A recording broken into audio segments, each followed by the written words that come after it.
قرآن مقدس میں بھی یہ واقعہ موجود ہے اور حدیث پاک میں بھی یہ واقعہ موجود ہے، جس کو اپنے الفاظ کے جامع میں پیش کرنا چاہتا ہوں۔ پورا واقعہ نہیں بتاؤں گا، اپنے مراد کے مطابق، عنوان کے مطابق سے اشارہ دوں گا۔ بنی اسرائیل میں ایک شخص تھا، اس کا نام تھا بلعم و باعور، اس کو بلعم ابن باعورہ بھی کہا گیا ہے۔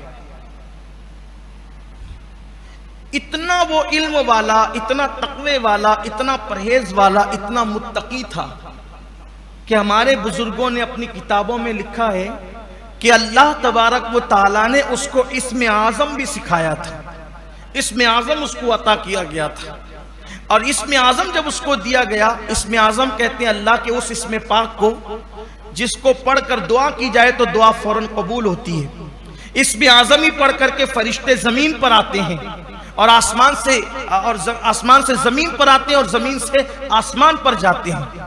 اسم اعظم کی برکتیں یہ بیان کی گئی ہے کہ اسم اعظم پڑھ کے مردے کو ٹھوکر لگا دو تو اس کو زندگی مل جائے۔ بڑی برکت ہے اسم اعظم کی۔ اللہ نے اس کو بلعم کو اسم اعظم بھی بتایا تھا۔ وہ جو دعا کرتا تھا اس کی کوئی دعا رد نہیں ہوتی تھی۔ کسی کو بھی دعا کروانا ہوتا اس کے پاس آتے، اس سے دعا کرواتے۔ اس کی قوم اللہ سے غافل ہو گئی، اس کی قوم بگڑ گئی، جرائم میں گرفتار ہو گئی۔ وہ دور اللہ کے پیغمبر، اللہ کے کلیم حضرت سیدنا موسیٰ علیہ السلام کا دور تھا۔ اللہ نے موسیٰ علیہ السلام سے فرمایا کہ موسیٰ جاؤ، اور وہ قوم بگڑ گئی ہے اس پر جا کر کے حملہ کرو اور جہاد کرو، اور اس قوم کو کیفر کردار تک پہنچاؤ۔ حضرت موسیٰ علیہ السلام نے اعلان کیا، 1,00,000 سے زائد کا لشکر تیار ہوا، نوجوان بنی اسرائیل کے، اور اس قوم پر حملہ کرنے کے لیے چلے۔ جب موسیٰ علیہ السلام اپنی قوم کے ساتھ اس قوم کو سبق سکھانے کے لیے جب ادھر تشریف لے گئے، اور آپ ایک جنگل میں رکے ہوئے تھے انتظار میں کہ ان کو نصیحت کریں، یہ نصیحت مان لیں تو کام ہو جائے گا، ورنہ ان کے ساتھ پھر جہاد کیا جائے گا۔ ایسے میں بلعم کی قوم اس کے پاس آئی، اور آنے کے بعد کہنے لگی، بلعم دیکھو تمہاری دعا کبھی رد نہیں ہوتی، اس لیے تم موسیٰ اور ان کی قوم کے لیے بد دعا کرو کہ ان کی قوم اور معاذ اللہ موسیٰ ہلاک ہو جائیں۔ اس نے کہا نہیں، اللہ کے نبی کے لیے اور حق کے لیے لڑنے والوں کے لیے میں بد دعا نہیں کر سکتا۔ منع کیا اس نے۔ اس کی قوم جانتی تھی کہ انسان احسان کا بندہ ہے، تو بلعم کے آس پاس انہوں نے تحفے تحائف کا ایک ڈھیر جمع کر دیا، اور اس کو اتنے تحفے تحائف سے نوازا کہ بلعم کے پاس تحفے تحائف کا ڈھیر لگ گیا۔ پھر قوم نے کہا، بلعم ہماری ہلاکت قریب نظر آتی ہے، تم موسیٰ اور اس کی قوم کے لیے بد دعا کرو۔ اب اس نے استخارہ کیا، استخارے میں منع آیا، لیکن چونکہ وہ پیسے تحفے تحائف قبول کر چکا تھا تو وہ بدبخت اپنی سواری پر بیٹھا، اور موسیٰ علیہ السلام اور ان کی قوم کے لیے بد دعا کرنے کے لیے پیسوں کی لالچ میں آ کر وہ پہاڑی کی طرف گیا۔ روایتوں میں آتا ہے کہ جب وہ اپنی سواری پہ بیٹھ کر نکلا تو جب وہ اس پہاڑی پہ جا رہا تھا جہاں کھڑے رہ کر اس نے بد دعا کرنی تھی، تو اس کی سواری بیٹھ جاتی تھی، آگے نہیں بڑھتی تھی، اور ادھر جب وہ دوسرا رخ کرتا تو اس کی سواری چلنے لگتی تھی۔ یعنی سواری بھی نہیں چاہتی تھی کہ اللہ کے نبی اور حق والوں کے لیے بد دعا کی جائے۔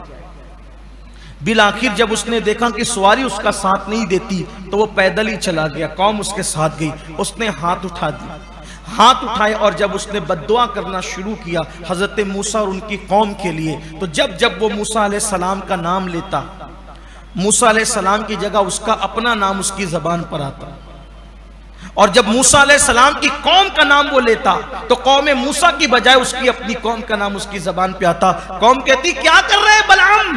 وہ کہتا ہے، میں مجبور ہوں، جب موسیٰ کا نام لینا چاہتا ہوں بد دعا کے لیے تو میرا نام زبان پہ آتا ہے، اور اس کی قوم کا نام لینا چاہتا ہوں تو تمہارا نام آتا ہے۔ وہ رونے لگا۔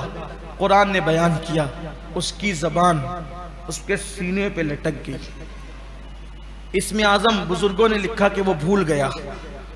اللہ نے فرمایا کتے کی طرح اس کو کتے کی مثال دی گئی۔